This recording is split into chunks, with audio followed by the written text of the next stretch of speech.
Battle for the state's barely 12 hours to go for counting to start. Delhi is the has given the Congress 3 consecutive terms in power. In 2011, both the Congress and the BJP were sitting smug.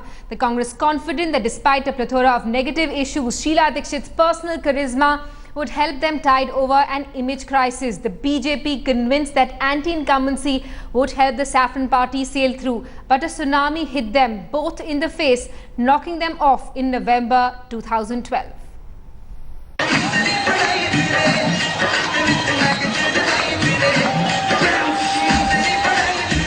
2012 was a good year. Sheila Dikshit was busy dancing with rapper Yo-Yo Honey Singh.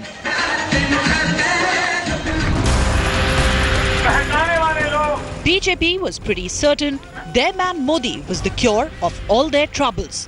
He had won his Gujarat, now he would win Delhi for them. But then this happened. देश की जनता जो है परेशान हो चुकी है और देश के आम आदमी, आम औरतों, आम बच्चों ने मिलकर तय किया है कि अब हम अपनी पार्टी खुद बनाएंगे. As things stand, Delhi is poised to choose between status quo, the usual alternative, and the untried newbie with big promises and ambitious goals. Let's take a quick look at how the main parties in the fray had fared in the last two elections. First, let's take a look at 2008 figures. The Congress had a clear majority with 43 seats. They got 40.31% of the vote share.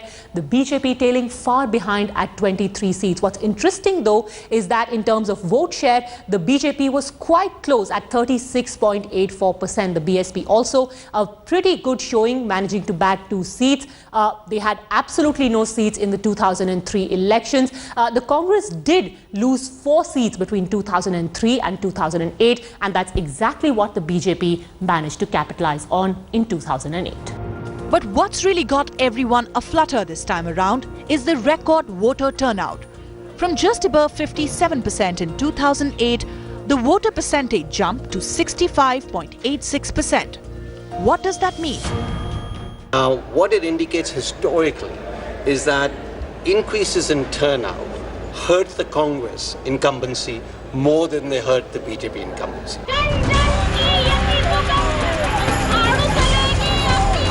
The Aam Aadmi Party claims that the voter enthusiasm reflects not just the anti-government mood, but also mass mobilization in support of the Aam Aadmi Party. What they don't mention is that this mobilization could well be for the BJP too. The BJP, for its part, will be wondering whether the last-minute chief ministerial candidate musical chairs ended up denting their viability. For the Congress, the list of imponderables goes on. Right now, the main worry would be for Sheila Dikshit to retain her New Delhi constituency in the face of challenge from Kejriwal and Vijender Gupta. Arvind Kejriwal will find that he is in an awkward situation. If the exit polls tell us anything, they tell us that Delhi is unclear. So the chances are he will not get an overall majority, he will not form a government. But equally, it suggests that nobody can form a government without some kind of tacit support from the Aam Aadmi Party. All bets are off this time in Delhi. Never has Delhi been so uncertain about its results.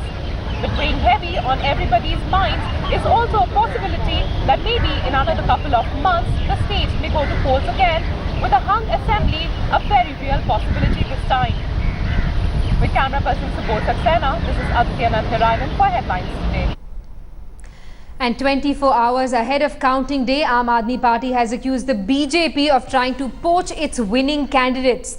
Speaking to the media, Manish Sisodia of the Aam Aadmi Party claimed that AAP leaders were being approached by the BJP because it feared it wouldn't have the required numbers to form a government in Delhi.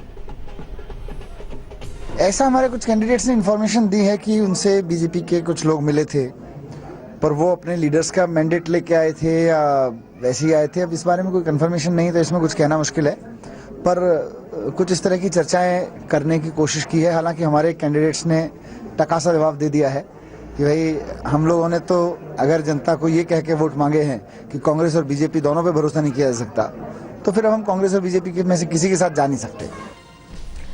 While the BJP has denied the charge, choosing to deflect the issue to the notice issued to Aam Aadmi Party over its dubious funding, the Congress was quick to jump on this bandwagon, claiming that the BJP was quite capable of cheap tricks like these. नहीं, आम आदमी party का अगर कोई जीतेगा तो स्वाभाविक रूप से आम आदमी पार्टी कहती है कि हम किसी को समर्थन नहीं करेंगे। तो जाहिर है कि जिनको लगता होगा कि हम तोड़फोड़ करके समर्थन हासिल कर सकते हैं वो अपने काम में लगे होंगे, लेकिन ऐसा नहीं होना चाहिए। जनतंत्र में अभी नई नई पार्टी बनी है, कितने लोग उसके जनता विश्वास देती है, कितने लोग जीतते हैं, इसको देखना चाहिए। और बीजेपी गंदे काम के लिए माहिर है, वो तो इसलिए बीजेपी किसी हद तक कोई भी गंदा काम कर सकती है। Accusations flying thick and fast. Now staying with the battle for the states as key contestants in Rajasthan wait for the results to be announced tomorrow. The history of the state as well as exit polls gave a thumbs down to the Gehlot government. A state that has never voted an incumbent back to power is expected to see the crowning of Vasundhara Raje as Chief Minister.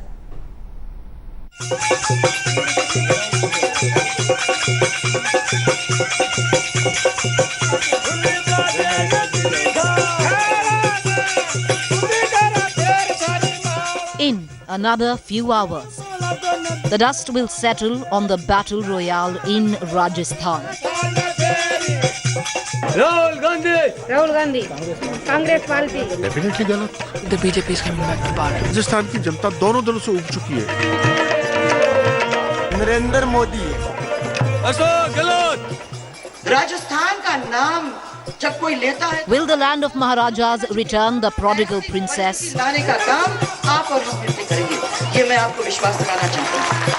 Or can her opponent recover from a series of bruisings, blows he has suffered recently?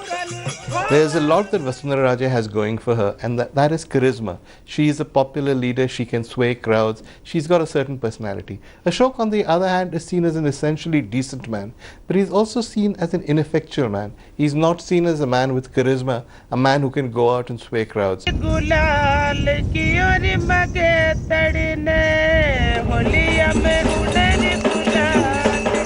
Rajasthan is an unforgiving battle arena. For 20 years now, no incumbent has been able to retain his throne. A fact the ruler wants to bury in the desert sand. आपको लगता है आप आ पाएंगे? यहाँ पे हमारा काम बोलता है, जो काम किया है राजस्थान गवर्नमेंट ने, वो बोलता है, हर जवान पे बोलता है. But the challenger is confident of her ability to overthrow the regime. People have come to understand that they have been taken for a jolly good ride over the last 60 years. The electoral math favors the opposition. If 2003 belonged to the BJP, then 2008 saw a reversal of fortunes, with Congress narrowly wresting back power. Battle veterans say 2013 will play out to the established pattern. Ashok Gehlot can be hit hard by the adverse sentiment against both the governments at the state and the central level. Many here feel that he can pay more for the mistakes committed by the UPA at the centre than those committed by his own government.